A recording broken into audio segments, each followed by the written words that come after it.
Bienvenidos. Hoy vamos a mirar de cerca algunos documentos del sumario 193, el del caso Alcácer. Tenemos delante extractos de informes forenses, cosas de la policía, decisiones judiciales. La idea es sacar lo importante de estas páginas en concreto, ver cómo se documentó todo oficialmente y qué nos dicen esos papeles del proceso en sí.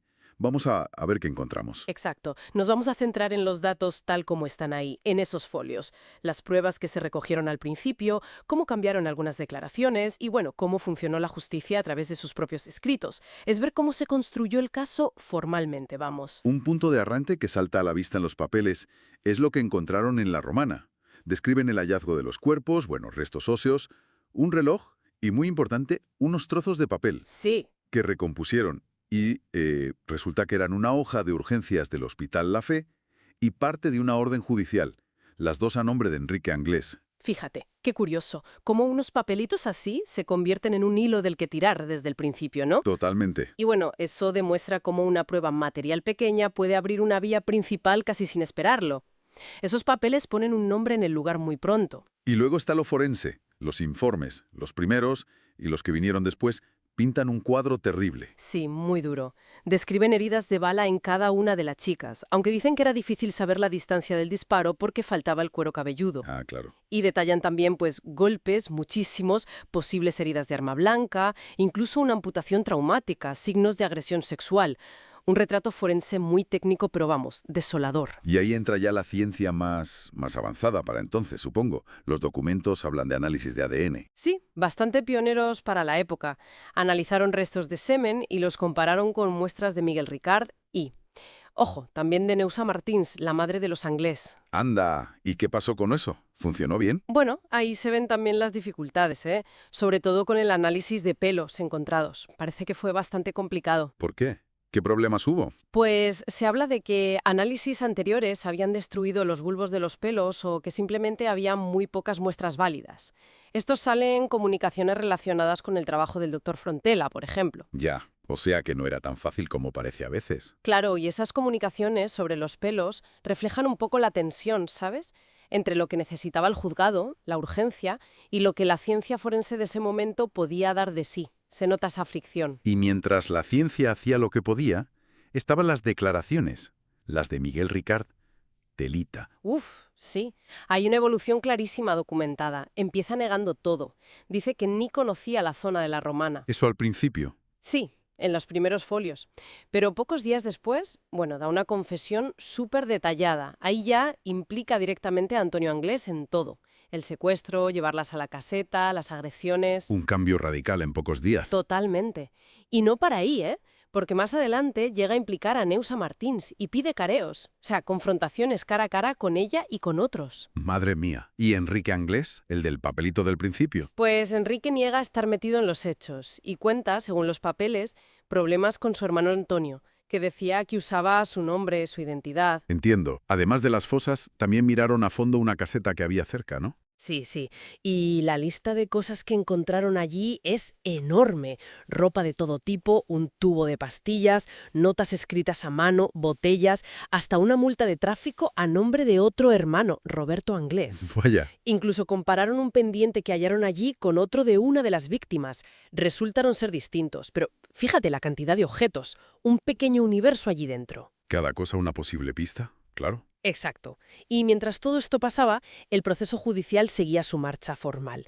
Se ve cómo dan órdenes para registrar casas, nombran abogados de oficio. Y lo importante, el auto de procesamiento para Ricard, la decisión del juez de que había base para juzgarle, ¿no? Y a prisión. Justo.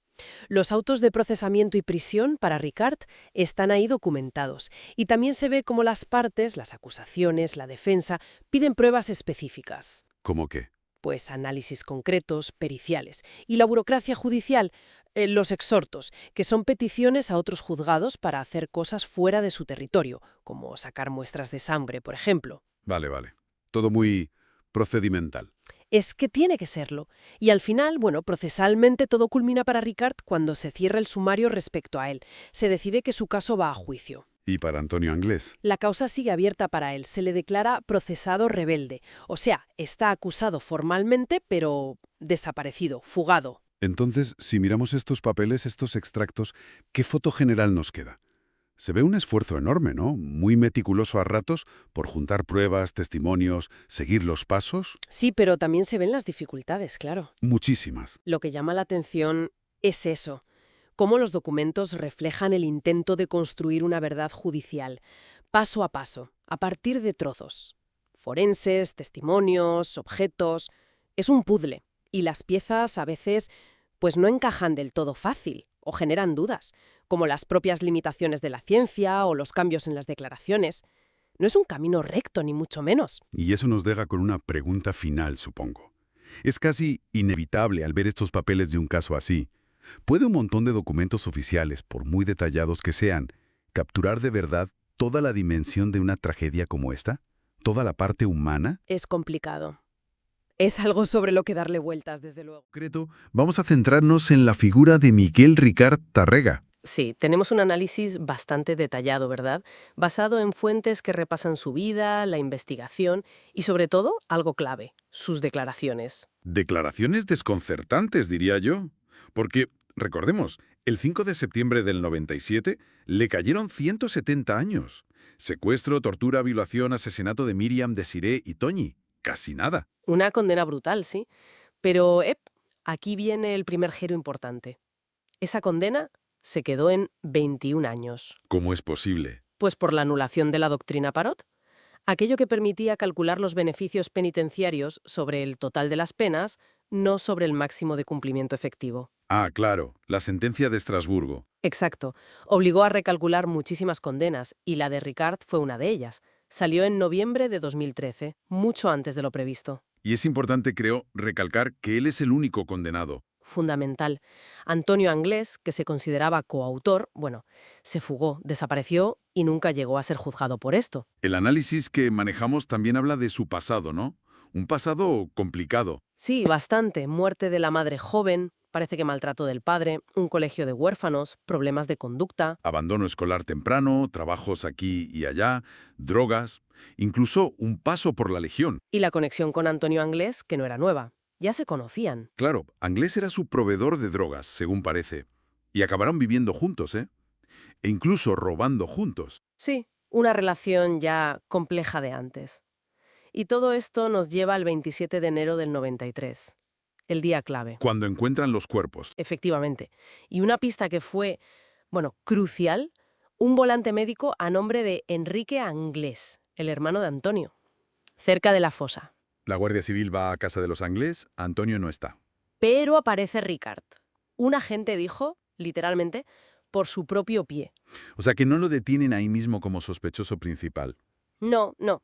Al principio se lo llevan al cuartel como amigo, ¿sabes? Para preguntarle dónde podía estar Anglés. No como implicado directo en ese momento. Y aquí empieza el lío de las declaraciones. La fuente documenta. ¿Cuántas? 6 versiones distintas. Hasta 6. Es increíble. Y no son pequeños matices, ¿eh? Son cambios muy, muy sustanciales. ¿Qué patrón se ve ahí? Porque este es desconcertante. Pues mira, más que un patrón claro, es un vaivén. Empieza intentando quitarse culpa, hablando de otro coche, incluso. Sí, eso leí. Al día siguiente, ya menciona el coche correcto, su Opel Corsa blanco, admite que engañaron a las chicas, describe una agresión a Desiré. Pero luego viene la tercera declaración, la que en su momento se consideró como la más fiable. No, eso es. Ahí sitúa todo en la caseta de la Romana. Describe violaciones múltiples, admite haber sujetado a las chicas. Incluso dice que violó a Desiré, obligado por Antonio. Carga mucho las tintas en Anglés. Totalmente. Describe cómo Anglés cavó la fosa, cómo las golpeó, las apuñaló y cómo ambos las enterraron. Una confesión muy detallada. Pero, ¡pam!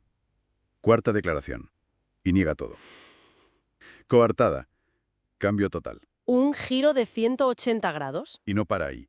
En la quinta y sexta, ya meses después, mete a más gente. A Mauricio Anglés, a un tal Nano. Cambia detalles de quién hizo qué, dónde. Dice que fue fuera de la caseta, no dentro. Incluso añade que la madre de Anglés le dio dinero a Antonio para que huyera. O sea, un caos narrativo. ¿Y cómo se interpreta eso? ¿Miedo? ¿Estrategia? ¿Confusión? La fuente no da una respuesta única, pero sí subraya ese patrón. Negación, confesión, culpando a Anglés, retractación Y luego más confusión. Podría ser estrategia sí, o reflejo de la presión, vete a saber. Pero las contradicciones están ahí, documentadas. Y bueno, sale de prisión en 2013, ha intentado pasar desapercibido, pero Pero lo han localizado varias veces. Instituciones penitenciarias ya dijo que su pronóstico de reinserción era no favorable. y de hecho ha tenido problemas después, ¿no? Detenciones relacionadas con narcopisos. Sí, al menos 2 veces que se sepa. Una en Madrid en 2021 y otra en Barcelona en 2022. A pesar de todo esto, de las confesiones iniciales tan detalladas, hay algo que no cambia, Su declaración de inocencia. siempre. Se ha llamado a sí mismo cabeza de turco.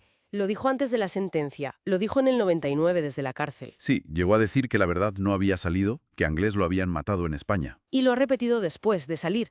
Incluso en 2023, en una entrevista en YouTube, llamó a Anglés basura. Mantiene su versión. Una constante en medio de todo el caos de sus propias palabras. Entonces, repasando lo que nos aporta este análisis.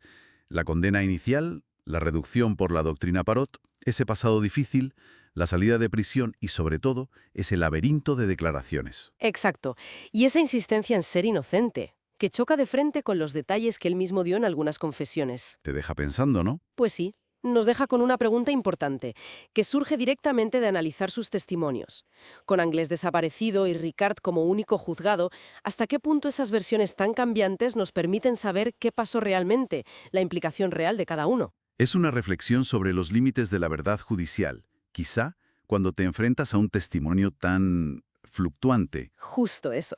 Una verdad judicial construida sobre cimientos que el propio condenado movió constantemente. Es complejo.